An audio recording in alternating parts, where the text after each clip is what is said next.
What if the woman you once loved tried to end your life just because you moved on? In today's story, you'll follow Nathan, a man who thought he'd finally escaped the emotional scars of his past by marrying someone who made him feel safe, until that safety turned into silence, betrayal, and eventually attempted murder. This isn't just a cheating story. This is about survival, justice, and the terrifying moment when love becomes lethal. And trust me, the twist in this story, you won't see it coming. If you enjoy intense, real-life drama, subscribe to Cheating Stories 7, hit like, and share your thoughts in the comments. We'd love to hear your take. Now, let's dive into today's unbelievable story. My ex-wife cheated, I moved on, then she tried to kill me and my new love. There was a time I truly believed I had broken the cycle. My name is Nathan Reed, and for most of my life I feared becoming the man my father was, not cruel but broken by love. I watched him disappear over the years under the weight of a toxic relationship, a prisoner of loyalty. That image haunted me. It shaped the man I became, so when I met Vanessa, I thought I had escaped that fate. She wasn't just beautiful, though she had a kind of wild elegance that warmed every room.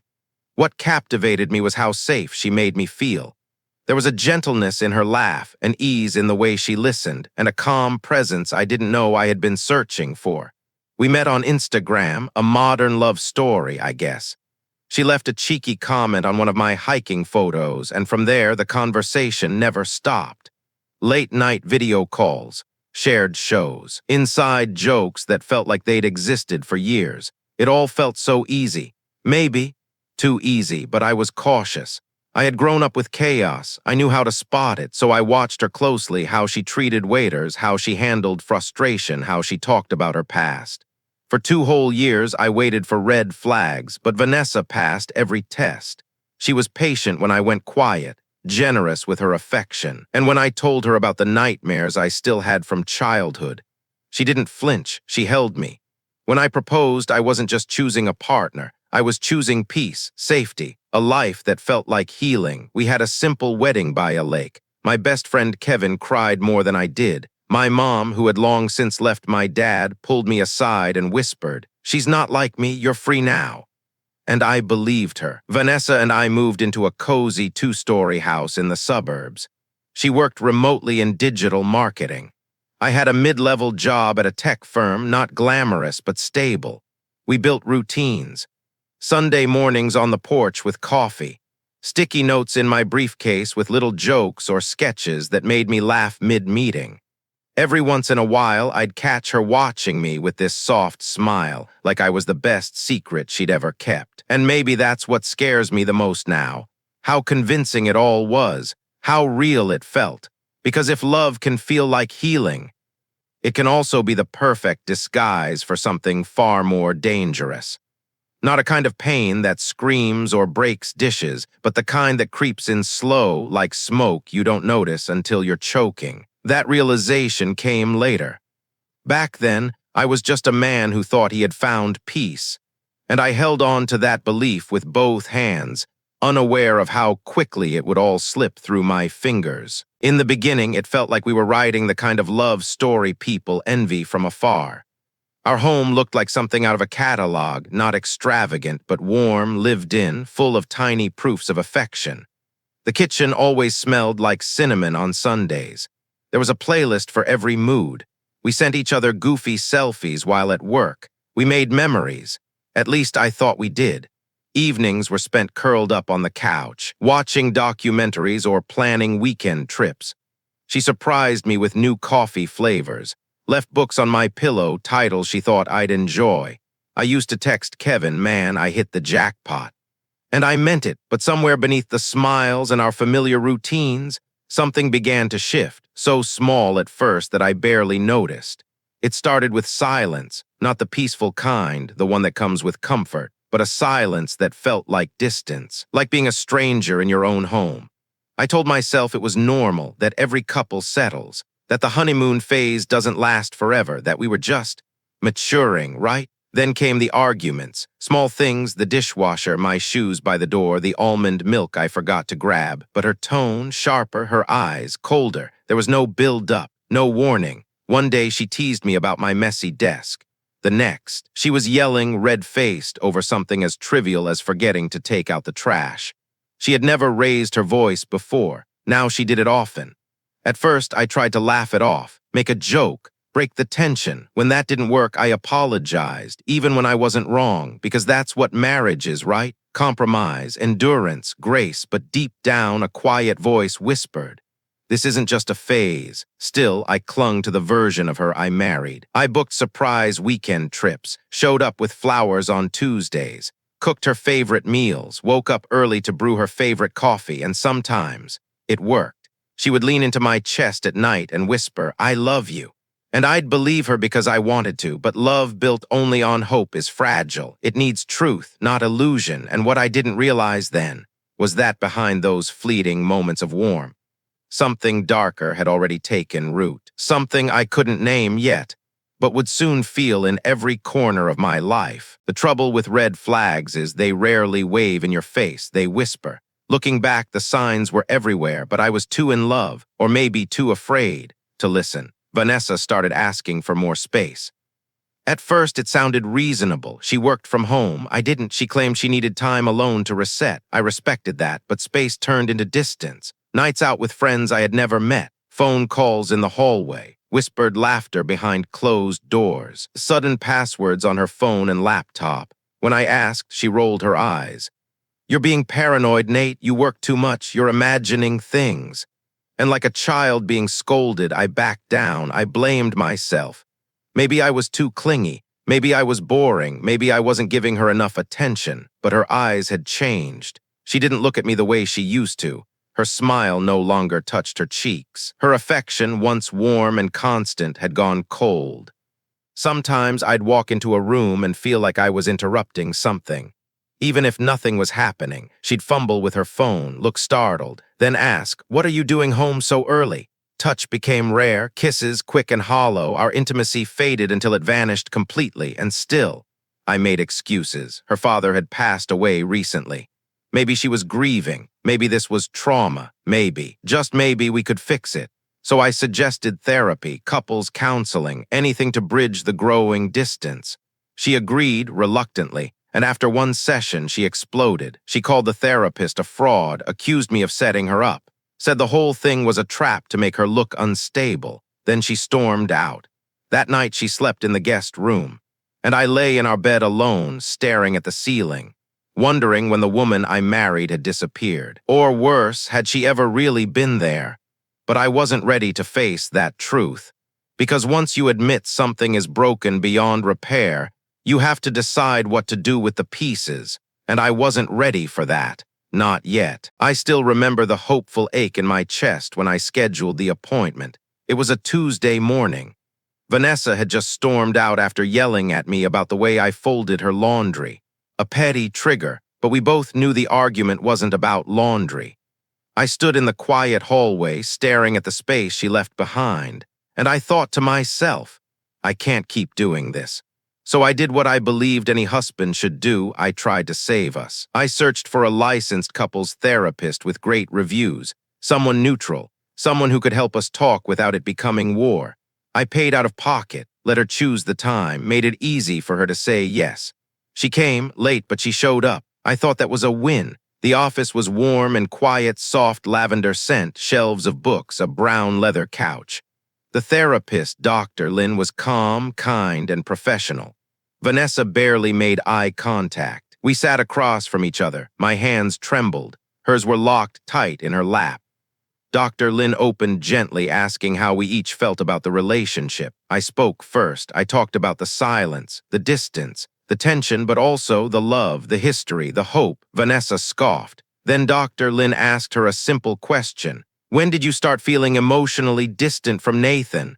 And that's when everything detonated.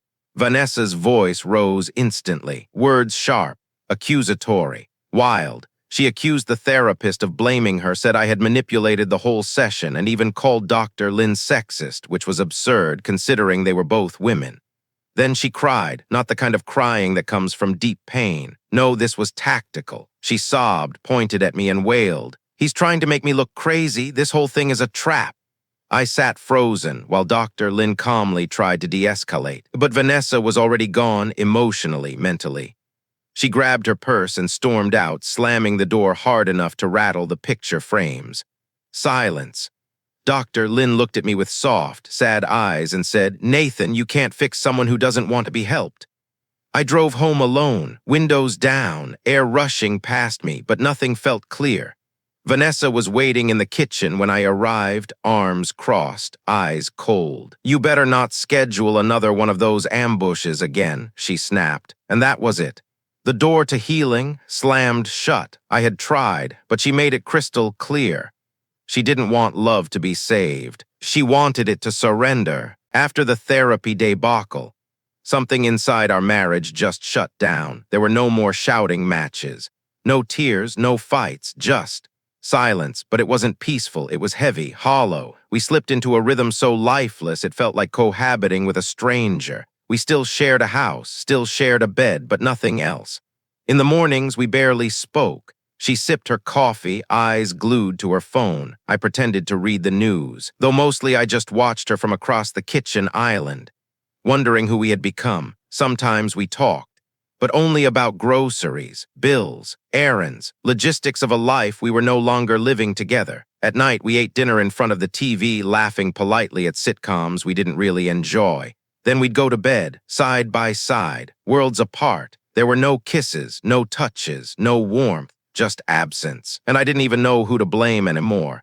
Was it her grief, her exhaustion with me, or had I failed to be the man she needed? I tried to fix it. I still did. Suggested date nights, offered back rubs, cooked her favorite meals. She'd always respond with a tired smile or vague excuse. "Not tonight. Maybe this weekend. Work has me drained." Eventually, I stopped asking. Even the arguments faded. Not because things got better, but because we had nothing left to fight for. We weren't a couple anymore. We were two actors performing a script neither of us believed in. A pantomime of a love that no longer lived there, and still I stayed. Because I had vowed to, because I was raised to believe that love meant endurance, that if you just kept showing up, maybe, just maybe, things would get better. But deep down, I already knew. What we had wasn't love anymore. It was memory dressed up as commitment. And memory makes a poor substitute for connection. I still remember the weight of the orchid bouquet in my hand and the foolish hope that came with it. I had just returned early from a business trip, thinking maybe, just maybe, a spontaneous gesture could snap us out of this numbness. Maybe we just needed a reminder of who we used to be. I bought purple orchids, her favorite since our first date, a bottle of chilled champagne, and a box of her favorite dark chocolates. It wasn't just a gift. It was a plea, a quiet wish that the woman I loved was still in there somewhere. My flight landed before noon. I skipped the office, took a cab straight home. The whole ride back, I imagined her surprised smile, imagined her arms wrapping around me, imagined us laughing again. When I pulled into the driveway, her car was already there. Of course it was. She worked from home on Thursdays. It felt perfect. The house was silent, still unnaturally so. But I heard music upstairs, her playlist, the one she only played when she was in a good mood. I smiled. That should have been a good sign, but it wasn't. There were two wine glasses in the kitchen sink, one with lipstick, the other with a faint smudge. My brain tried to make excuses. Maybe she had a friend over. Maybe she was meeting a client, maybe. But as I climbed the stairs, slowly, cautiously, something inside me knew. There was laughter coming from the bedroom, not hers, his. That's when reality cracked beneath my feet. Have you ever felt your stomach fall before your heart catches up? I stood frozen in the hallway, orchids in one hand, chocolates in the other. My heart beat so loud I thought it would give me away. I turned the doorknob, and what I saw will stay with me forever. Vanessa tangled in our sheets with a man I'd never seen before, in our bed. The one where we whispered dreams, the one where we tried to build a future. Now defiled by betrayal and the scent of wine and sweat. They didn't even stop immediately. Not until I was standing in the doorway. The flowers slipped from my hand. The chocolates hit the floor. The sound dull, final. He looked terrified. She looked annoyed, like I had interrupted a nap. No apology, no explanation. Just a cold, bored voice. "Why are you back early?" That That's what shattered me, not the affair, not the stranger fumbling with his clothes, but the way she looked at me like I was the inconvenience, like I had ruined her afternoon. I didn't speak, couldn't. I turned around and walked out, each step heavier than the last. Behind me, crushed orchids on the floor, just like the life I thought I was living. I stood in the hallway, the bedroom door still open behind me, trying to breathe, but the air had changed. The house that once held laughter and lazy Sunday mornings now pulsed with something sour. The silence wasn't comforting anymore, it was hostile, heavy. My hands trembled. The orchids I brought, those beautiful, hopeful orchids, lay crushed on the floor. I didn't even remember dropping them. Some petals were torn. One of the stems had snapped. It looked like a funeral arrangement, destroyed mid-ceremony, and in a way it was. I turned back toward the bedroom, not because I wanted to, but because I had to. I needed to see her face. I needed to know if there was any part of Vanessa left. She was at the mirror, fixing her hair. That mirror, the one I hung for her last Christmas. The one she said had better lighting. I remembered how carefully I leveled it, how she smiled when she saw herself in it for the first time. Now she used it to fix her appearance after setting our life on fire. She wasn't crying, wasn't panicking, she wasn't even looking at me. Then without turning around, she said, "You weren't supposed to be back yet."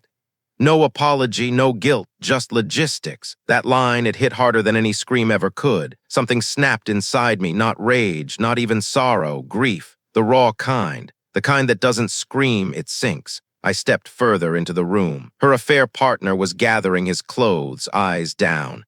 He looked younger, fitter, the type who used cologne to cover up insecurity. As he passed me, I grabbed his arm, not to hurt him. I just wanted to look him in the eye. I wanted him to know this mattered, but he wouldn't meet my gaze. Cowards rarely do. I let him go. He wasn't the one who promised me forever. He wasn't the one who said, "I do." He hadn't held me through panic attacks. That had been her. And she was still standing there, still adjusting her bra strap like she had spilled coffee, not committed emotional arson. "You're seriously doing this?" I asked, barely above a whisper. She glanced at me in the mirror, not with guilt, not even annoyance, with boredom. Then she said it. "I tried to ask for an open relationship. You said no. What was I supposed to do?" That sentence, it hit like a knife wrapped in logic, as if betrayal was a reasonable response to boundaries. I took a slow step forward. "You could have left," I said. She shrugged. "I didn't want to, and just like that, the truth landed. She hadn't cheated because she needed more. She cheated because she believed she could, because she thought I'd stay, because she thought I'd forgive her like always. But not this time. The orchids were still on the floor, their petals crushed, their stems snapped, just like me. My vision blurred, but I still saw her.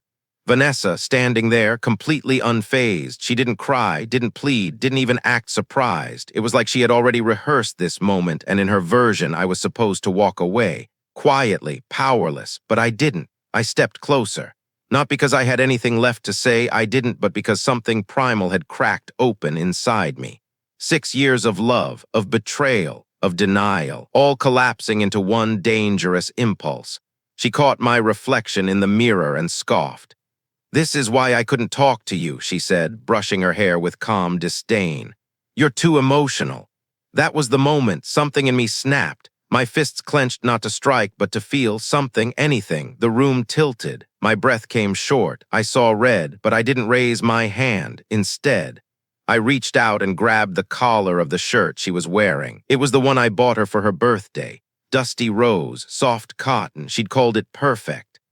Now it felt like betrayal stitched in fabric. She flinched, and for the first time I saw fear, real fear. Her body stiffened. Her eyes widened, and suddenly she looked like someone else.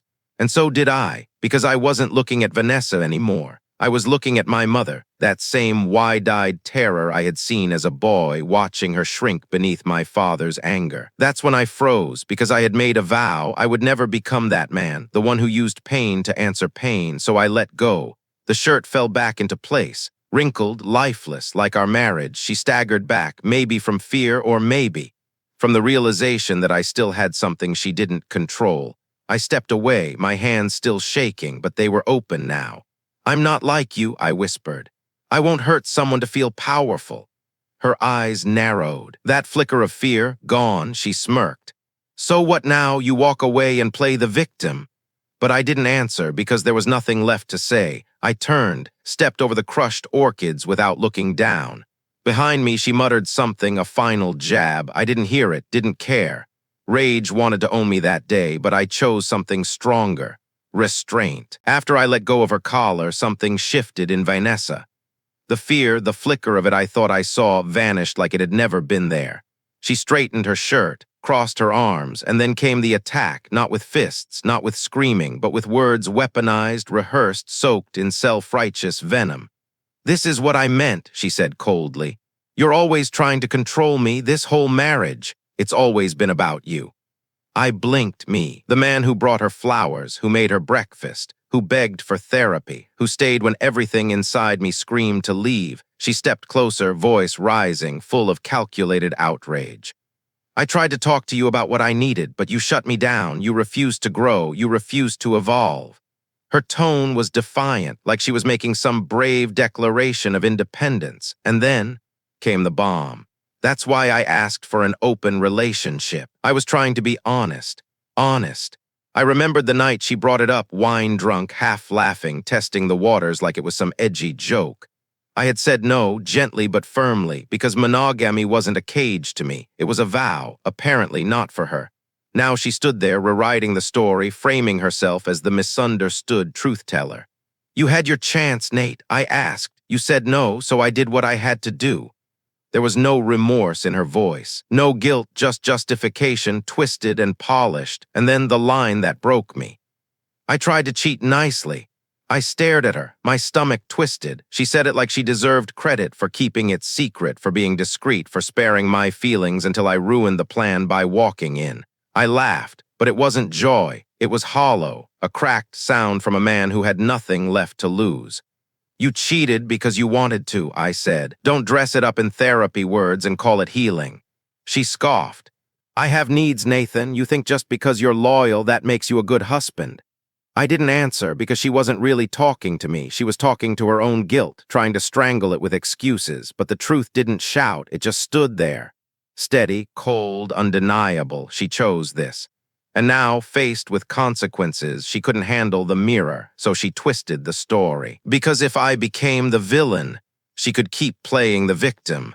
But I wasn't going to give her that power, not anymore. I thought walking out the front door would be the end of it. That maybe, just maybe, silence would follow. That she'd let the wreckage settle. That I'd finally be able to breathe. I was wrong, because when she couldn't control me in person anymore, she found a new battlefield, my phone. It started that night. I was sitting on Kevin's couch, still in shock, every moment replaying in my mind like a movie on repeat. Kevin handed me a glass of whiskey, didn't ask questions, just sat there with me, in the quiet, and then my phone buzzed, Vanessa, and again, dozens of messages, one after another. She hadn't been waiting to apologize. She had been waiting to destroy what was left of me. The first few texts were explanations. Then came the accusations. "You were never enough. You made me feel invisible. You're boring in bed. He makes me feel alive. You never did." Then came the comparisons, graphic, detailed, cruel, like she was submitting performance reviews for her affair. She described every intimate detail, rated them, measured them, mocked me like I was a punchline in her private group chat. I stared at the screen, each message hitting like a slow-motion punch. Kevin leaned over, saw part of it, and tried to take the phone from me.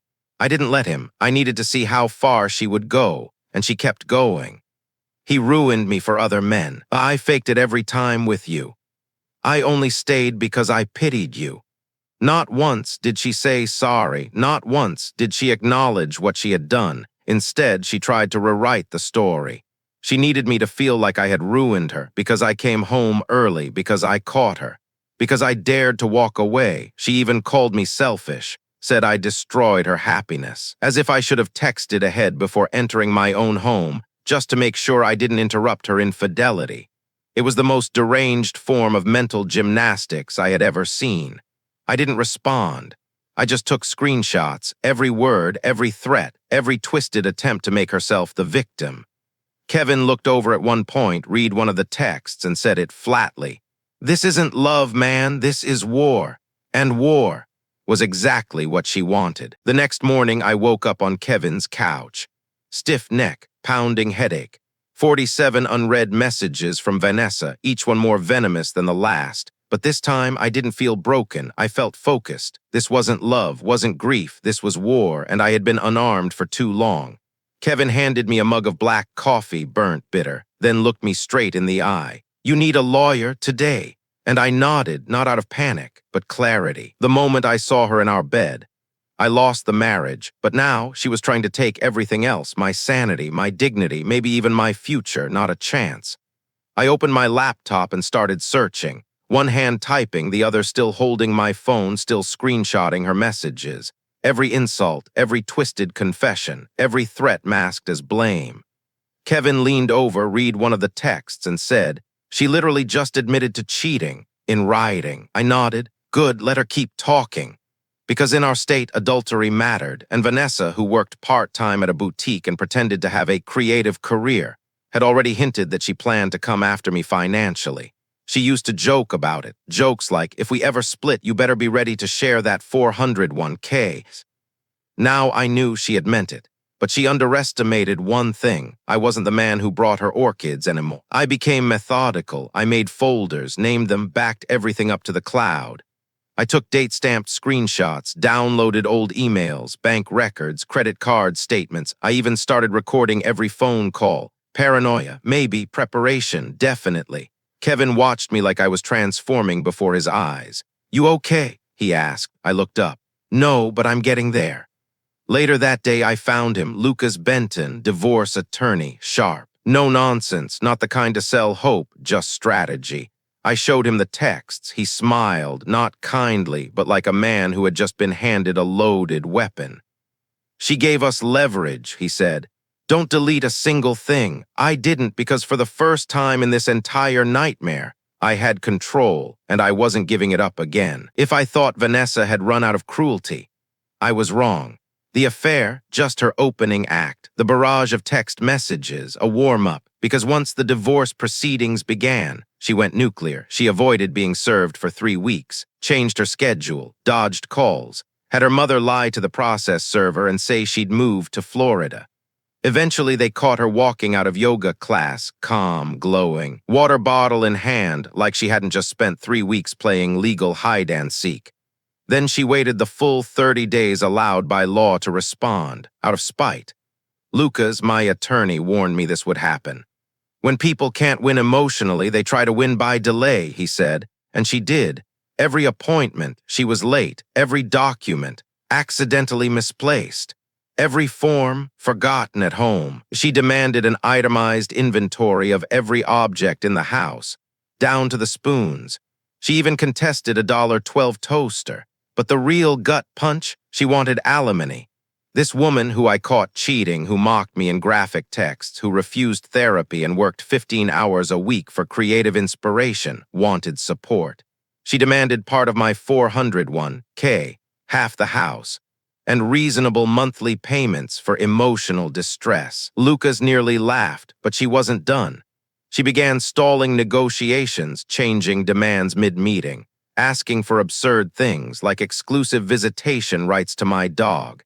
The same dog she once forgot in the car for 3 hours. Each time we got close to a settlement, she'd backpedal, add new clauses, claim confusion. It wasn't about money. It was about control. She wanted to drain my time, my energy, my bank account. She wanted to make sure that if she couldn't have me, neither could peace. And it worked. For a while, the legal bills stacked up. Work suffered. I spent more time in Lucas's office than in my own home, but I didn't give in because every time I wanted to scream. I remembered those orchids on the floor every time she demanded something insane. I remembered the words, "You weren't supposed to be back yet." So I documented. I stayed calm. I let Lucas do what he did best. And slowly, the cracks began to show in her case. Because petty only works for so long before it just looks pathetic, and Vanessa was slipping. There's a strange kind of silence that follows survival. No yelling, no courtrooms, no screaming phones, just quiet, and in that quiet, something crept in: loneliness. Kevin, ever the realist, shoved a beer into my hand one night and said, "It's time to rejoin the land of the living. Download Tinder." So I did Tinder, Bumble, Hinge, whatever app the world was using to pretend they were okay, and for a while, it worked, sort of. The matches rolled in fast, bios filled with mantras and motivational quotes, perfectly filtered smiles, flirty messages that meant nothing. I went on dates, laughed over cocktails, hooked up with strangers whose names I forgot by morning. They told me I was charming, that I seemed surprisingly put together for someone recently divorced. One even said I had sad eyes, like it was a compliment. The first few hookups felt like a win. I wasn't broken. I was still wanted, still desirable, but every morning after felt worse, waking up in unfamiliar apartments. The awkward goodbyes, the silence in my own car afterward, it didn't feel like freedom. It felt like collapse. Each new face reminded me of what I lost, not Vanessa, but the illusion of connection. I wasn't chasing love. I was running from grief and calling it progress. It was like trying to fill a sinkhole with glitter. One night, after another meaningless encounter, I sat in my car, hands gripping the wheel, streetlights flickering overhead, and I whispered to no one, "This isn't who I am." Because I'm not built for casual. I'm the guy who remembers your coffee order, who notices when your smile doesn't reach your eyes, who writes dumb little jokes in the margins of your favorite book. I didn't need sex. I needed stillness, honesty, something that felt like home again, but not built on lies this time. So I deleted the apps, all of them, and that night, for the first time in weeks, I slept. Alone, but not ashamed. I didn't go there looking for anything. Not a date. Not a distraction, definitely not love. I just wanted silence. The kind that smells like old paper and wood floors that creak. There's a small independent bookstore downtown, the kind of place that feels more like a secret than a store. No music, no coffee bar, no fluorescent lights. Just rows of books, sleepy cats in the windows, and the soft hum of time moving slowly. It was the first Saturday I had to myself in months. No lawyers. No emails, no arguments waiting behind a door. Just me, my satchel, and a vague plan to lose myself in sci-fi. But when I stood in front of the shelves, I didn't recognize anything. The genre had moved on without me. 15-volume epics, titles I couldn't pronounce, covers that looked like abstract puzzles. I stood there awkwardly, hand hovering over a thick novel I didn't dare commit to. And then, I heard her laugh, not at me, because of me, soft, unapologetic, real. I turned, a little embarrassed, and met the eyes of a woman holding a hardcover as thick as a brick and smiling like she knew exactly what I was thinking. "You look like someone who just time-traveled into the future and forgot your translator," she said. I laughed, really laughed. "You're not far off." That's how it started. We talked about sci-fi, her favorite authors, my college obsessions. She made a passionate case for the three-body problem, but I barely heard half of it, too distracted by the way her eyes lit up when she spoke. We sat in mismatched chairs in the corner like two kids swapping Pokémon cards. No flirting, no pressure, just connection. 2 hours passed. I didn't check my phone once. Her name was Emma, a high school lit teacher, a proud nerd, someone who still believed books could save people. When I told her I was going through a divorce, she didn't flinch. She just nodded. "At least you're facing your baggage. That's more than most." It wasn't a flirt. It was real, grounded, kind. Before we left, I asked for her number. My hands shook like I was 16. She smiled and handed it over along with a sticky note that read, "Start with this one." Below it, the three-body problem, but she added, "Only if you promise to text me your reaction after chapter 9. I walked out of that bookstore lighter, not because I had found someone new, but because, for the first time in a long time, I didn't feel alone. I felt seen. Love didn't hit me like lightning this time. It arrived quietly. No fanfare, no fireworks, just soft, slow moments. I didn't rush anything with Emma. After everything I'd been through, I wasn't looking to fall, I was learning how to stand. And thankfully, so was she. We started with coffee, then bookstores, then vinyl shops, antique stores that smelled like stories. She'd send me memes at 10 p.m. I'd reply with photos of sad bachelor dinners just to make her laugh. And slowly, something real began to grow. She never pushed, never pried. When I told her about Vanessa, the cheating, the chaos, the courtroom, she didn't flinch. She just nodded and said, "That's a lot, but it's not all of you." I didn't know how much I needed to hear that, because Vanessa had made me feel like I was always not enough. Emma made me feel like I was more than my pain. She remembered everything, how I take my coffee, how I hate cilantro but love Thai basil, how I always double-check the locks before bed. She didn't raise her voice when we disagreed. She asked questions. She didn't get upset when I went quiet. She waited. And she never made me feel broken for not being fully healed. One night I came home and found a book on my doorstep, the second in the trilogy we had started together. Inside was a sticky note. Chapter 14 made me think of you, you'll see why. That night I read the whole thing in one sitting, and for the first time since everything I cried, not because I was falling apart, but because someone had seen all of me and stayed. Falling in love again wasn't dramatic. It was steady, safe, unexpected. It was exactly what I didn't know I needed. The day started soft. Emma and I wandered through a quiet little outdoor market, sharing pastries, arguing playfully over movie choices, laughing when strangers mistook us for a married couple. It felt easy, normal. We just finished lunch at a corner cafe and were walking toward her car, fingers intertwined, the late afternoon sun casting long golden shadows. She was mid-sentence, telling me a story about one of her students who turned a Star Wars essay into a love letter to Princess Leia when I heard it. That sound. A sudden engine roar, too loud, too close, too angry, like someone had floored the gas without thinking. I turned, instinct, not thought. A silver sedan came screaming toward us, straight at her. I didn't hesitate. I yanked Emma by the arm and pulled hard. The car clipped her leg as I dragged her backward, and she collapsed with a scream that hollowed out my chest. Her leg bent wrong, so wrong. I dropped to my knees beside her. Blood, bone, tears. She tried to speak, but only gasped. The pain was too much. I reached for my phone, then I heard it again. The engine screeching, reversing, coming back. This wasn't an accident. This was round 2. I grabbed Emma under her arms and dragged her behind 2 parked cars. Every inch of movement tore a cry from her throat. I'm sorry, I've got you, I whispered, shielding her with my body. Then impact. The silver sedan slammed into the row of cars we were hiding behind. Alarms exploded, glass shattered, people screamed. Someone yelled, "Call the police." And then the driver's side door opened. It was her. Vanessa, hair perfect, makeup flawless, eyes wild. She stepped out calmly like she was arriving at brunch. She didn't speak. She didn't need to. She just stared at me, at Emma, then back again. The blankness on her face chilled me. There was no guilt, no panic, just nothing, like she didn't see 2 bleeding humans on the pavement, like we were already dead. But then, out of nowhere, a stranger tackled her to the ground, pinned her, held her down. Minutes later, the police arrived. I stayed with Emma, held her hand, tried not to fall apart while she whispered. She tried to kill us, and I couldn't even say it. But I knew she was right. Vanessa didn't just want to hurt me anymore. She wanted to end me. And she didn't care if she had to take down someone innocent to do it. Time didn't just slow down, it shattered. I knelt beside Emma, her face pale and twisted in pain as chaos spun around us.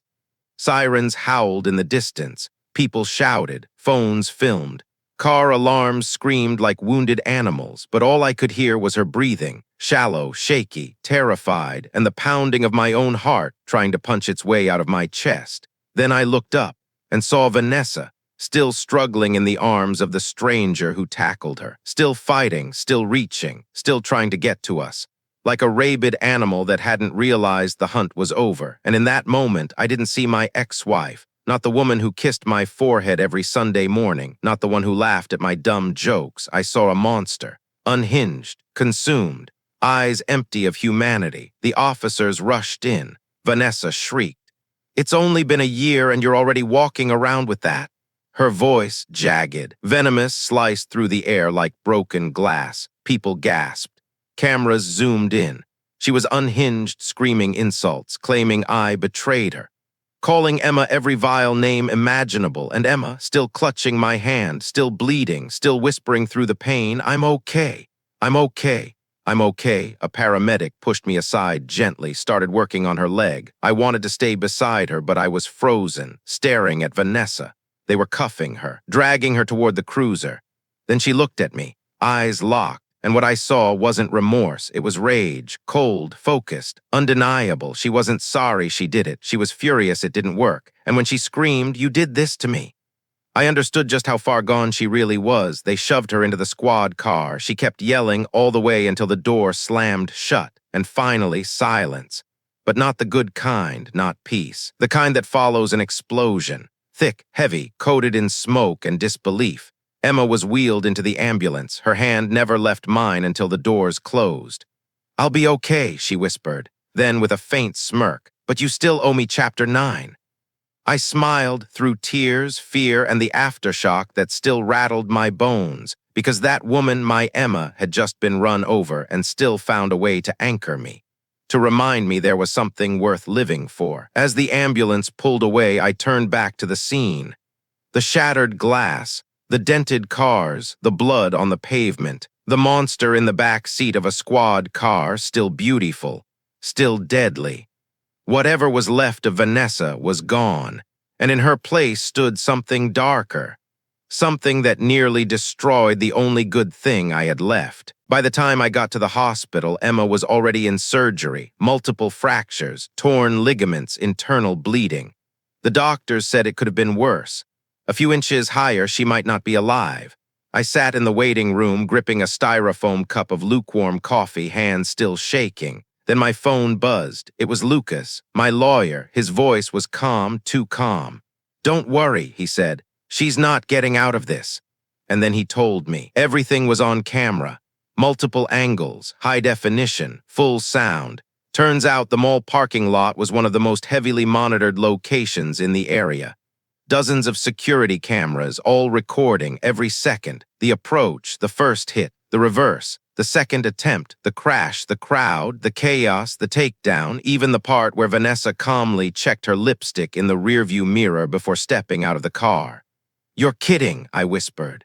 "Nope," Lucas said, "and the DA already has the footage. They're furious." Apparently, it was one of the clearest cases of premeditated attempted murder they had ever seen. Vanessa hadn't lost control in a fit of rage. She had planned it. She followed us, circled the lot, waited until we were in the open, timed her acceleration, checked the exit routes. She wasn't emotional. She was deliberate. The footage showed everything, including the moment I dragged Emma behind the parked cars. The exact angle of impact. The expression on Vanessa's face as she stepped out. Calm, poised, like she was stepping onto a red carpet. It horrified the assistant district attorney. Lucas said she nearly vomited. "They are going to hit her with everything," he said. "Aggravated assault, attempted murder, reckless endangerment, premeditation. She's done." I should have felt relief. Justice was moving, the system was working, but all I could think about was Emma, her blood on my hands, her voice in my ears, the way she tried to comfort me through her own pain, and Vanessa. She was in custody, no apology, no remorse, just rage that her plan failed. This was the same woman who once made pancakes in heart shapes on my birthday. Now, she was a walking headline, a true crime episode, a villain with lip gloss and a kill switch, and this time, there were receipts, frame by frame, pixel by pixel. No more gaslighting. No more, he said, she said. It just cold, undeniable truth. On camera, for the world and the court to see. The trial didn't feel like justice. It felt like surgery. Cold, precise, necessary. Every day I walked into that courtroom and saw her Vanessa, sitting at the defense table, orange jumpsuit, perfect hair, blank face. She dabbed her eyes when the jury looked, smiled softly when the cameras turned, like she was auditioning for sympathy. But the prosecution, they weren't there for a performance. They started with the footage. No opening monologue, no build-up, just press play, Vanessa circling the parking lot, Vanessa accelerating, Vanessa reversing, Vanessa hitting us, Vanessa calmly stepping out, Vanessa screaming obscenities in front of dozens of witnesses. The courtroom fell silent. Jurors stared, some pale, some furious. Then came the witnesses. A mother who saw it all from her SUV, a teenager who filmed the aftermath, the off-duty cop who tackled her, the paramedics who worked on Emma's shattered leg. Each one told the same story, not because they rehearsed it, because it was undeniable. The defense tried to pivot. She was emotionally unstable, temporarily dissociated. She acted out of grief. But the footage said otherwise. Vanessa hadn't looked unstable. She looked annoyed. And then came Emma. She walked slowly to the stand, still using a cane, but with her head high. She didn't cry. She didn't shake. She told the truth. She had never met Vanessa before. She screamed when the car hit her. She felt her legs snap. She saw Vanessa circle back, and she looked her in the eyes as she did it. I couldn't breathe watching her speak. And then it was my turn. I talked about the affair, the texts, the threats, the gaslighting. I told them how I once loved her, how I thought I could save her, how I finally realized I was just fuel for her fire. When it ended, the room was still. The jury deliberated for 2 hours, then returned. Guilty, on all counts, attempted murder, aggravated assault, reckless endangerment, premeditation. Vanessa didn't cry. She stared at the judge like she still couldn't believe it. 12 years, that's what she got. Could have been more, should have been more, but it was enough. Enough for me to breathe again, enough to sleep again, enough to know I'd never see her outside a courtroom again. And for the first time since it all began, I felt free. The first morning after sentencing, I woke up to birdsong instead of dread. No lawyer emails, no emergency calls, no texts from the woman who tried to kill me.